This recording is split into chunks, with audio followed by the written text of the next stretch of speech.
E quais seriam os direitos e deveres do aluno com relação ao aproveitamento das aulas e contrato para ensino à distância? Então, isso tem que ser definido pela instituição, né? Em princípio, você tem regras que se aplicam a qualquer tipo de obrigação de ensino, né? Então, a partir do momento em que houve contratação e pagamento, há uma expectativa de receber aquele tipo de conteúdo. E o que é mais difícil hoje é definir padrão de qualidade. Claro que se uma instituição fica anunciando que o professor vai ser A e depois a aula é professor B, se a instituição diz que a pessoa vai receber a apostila e não recebe. Se a instituição diz que garante o acesso àquela aula e o site fica caindo, né? Então, você passa a ter a necessidade até de escrever um SLA, um acordo de nível de serviço. O SLA do e-learning, o SLA da educação à distância, para deixar claro o que é realmente obrigação da instituição, o que é do aluno e o que é do terceiro. Por exemplo, o provedor de acesso de internet da casa da pessoa não está funcionando, então não é responsabilidade da instituição de ensino. Assim como os bancos já passaram a fazer campanha e deixar claro lá no contrato de internet banking que conexão é segura, é responsabilidade do usuário, que o acesso é responsabilidade do usuário, uma instituição que entrega EAD deveria dizer: conexão e acesso, responsabilidade é sua. A minha é de deixar isso disponível, né? Que não fique caindo, que não fique cortando do meu lado. Porque se você tiver, eu tenho que definir até o que os jogos de computador fizeram no início. Quando a gente foi evoluindo com os computadores, e games são uma modalidade de exploração de conteúdo, só que com entretenimento, né, você passava a ter que escrever na caixinha os requisitos técnicos para aquele conteúdo rodar. Senão a pessoa ia na loja, comprava um negócio, chegava em casa e não funcionava. Então, todas essas questões que já são aprendizados de uma sociedade de compra e venda, que está até previsto no Código de Defesa do Consumidor, tem que ser migrado para uma sociedade de serviço. Né? A educação virou um serviço e o conteúdo ficou intangível. Ele ficou disposto em qualquer tipo de mídia. Pode a pessoa que baixou depois copiar em outra mídia? Aí o aluno tem um blog, vai lá e bota toda a aula que ele aprendeu no blog dele. Né? Quando a instituição de ensino faz a venda de um conteúdo, aquele conteúdo é para uso próprio.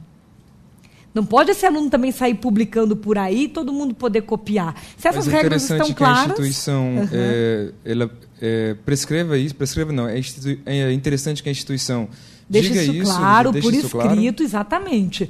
Tanto no contrato de matrícula, que é um contrato hoje muito comum de ser online, né, que tudo é feito online, paga pelo cartão de crédito, etc. E depois a pessoa deveria receber uma via no seu e-mail. Esse documento deve ser registrado em cartório, para evitar que alguém diga que você está alterando ele unilateralmente.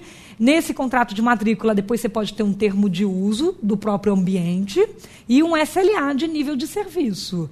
Aquilo que é o que você garante, quais são os requisitos técnicos, e você deixar claro qual é a dimensão de uso daquele conteúdo que está sendo passado na aula.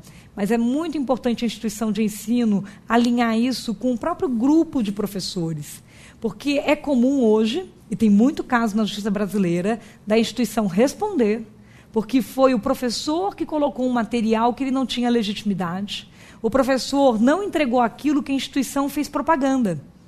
Né, porque cabe à instituição de ensino fazer a propaganda. O marketing, normalmente, é da instituição de ensino. Depois, aquilo que ficou na aula não foi entregue daquela forma. Então, um certo teste dessa aula antes, para ter certeza o que você vai pôr no online. Online é uma grande televisão aberta, só que qual é a diferença? Tudo registrado. Tudo registrado. É muito mais fácil você ter prova hoje do que nós tínhamos prova há 15, 20 anos atrás. Hoje você tem um monte de testemunhas máquinas fofoqueiras que não fogem do país, não são ameaçadas de morte e adoram contar o que aconteceu. Só que elas não têm contexto. Ela não diz, mas foi só dessa vez. Né? Você não consegue perguntar para um computador se foi por querer ou sem querer. Para ele vai dizer assim, aconteceu ou não aconteceu? Aconteceu. Mandou e-mail ou não mandou e-mail? Mandou. Tem conteúdo pirata ou não tem conteúdo? Tem. Né? E aí, a partir daí, vem a responsabilidade legal. Professora, outra questão interessante desse universo, eu não sei se chega a ser propriamente do digital, acredito que sim, é a questão do provedor, né? Até quanto tempo o provedor tem a obrigação de guardar determinada informação sobre esse envio e recebimento de e-mails? A senhora pode esclarecer um pouco para a gente? Claro. Na verdade, é uma resposta triste, porque ele não tem obrigação de guardar. Hoje, né, se as pessoas me perguntam, Patrícia, você acha que tem que ter lei para a internet? No meu ponto de vista, poucas coisas precisam de normativa da internet por ser uma nova forma de realizar certas atividades. Então, na hora em que você tem uma sociedade de relação não presencial, testemunha máquina, prova eletrônica, fronteiras informacionais e ativos intangíveis, é lógico que a gente precisa combinar de novo esse jogo. Quem é que guarda o quê? Perante uma justiça, apresenta como essa prova. Então, essas regras, sim, devem estar estabelecidas. Tem condutas criminosas novas, como é fazer vírus de computador, que não era algo que você podia imaginar antes. Exatamente, mas conforme a sociedade evolui, o direito evolui também. Então, nesse sentido, um provedor hoje, você já tem normativas na Comunidade Europeia de obrigação de guarda. No Brasil, isso estava no projeto de lei de crimes eletrônicos, para que se tivesse que se guardar a partir de uma solicitação da Justiça, ou seja, ordem judicial, por um prazo de 3 anos, mas não dizia nada para trás. Então, se alguém tem um incidente, ele precisa fazer uma notificação e falar 2 coisas. Por favor, provedor, aconteceu esse incidente, por exemplo, retire esse conteúdo do ar. E faça a guarda dos logs de upload do conteúdo, dos logs de acesso do usuário, do dado cadastral do usuário do seu serviço, porque eu vou solicitar isso oportunamente via judicial. Porque se você não pedir para ele guardar, se ele não guardar, nenhuma lei o obriga a guardar. O que vai ter gerado uma obrigação de guarda vai ter sido o quê? Um acordo entre as partes, a ciência, e aí se ele não guardar, ele não guardou de propósito. Ele já estava sabendo que era para ser guardado aquilo ali, que havia um incidente, ele iria ter que apresentar a sua testemunha máquina para dizer o que aconteceu. Então, a partir disso é que você passa a ter uma legitimidade até para processar um provedor.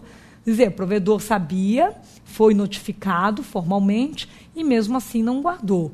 Então, essa negligência que passa a gerar uma responsabilidade. Sem essa solicitação formal, você não tem como colocá-lo num ônus de gerado a guarda de provas, porque não existe isso. Mas isso provedores. Claro que quando você fala de internet banking de banco, isso está regulamentado pelo Bacen. Quando você fala de uma situação de uma loja virtual, ela tem o ônus de guardar as provas porque inverte o ônus da prova. Então, se ela não guardar a prova de quem é que entrou no site e comprou o quê, se acontecer que alguém disser, foi uma fraude, ela vai ter que gerar a produção dessa prova. Então, se ela não tiver, ela acaba não conseguindo, digamos assim, responder na justiça, né?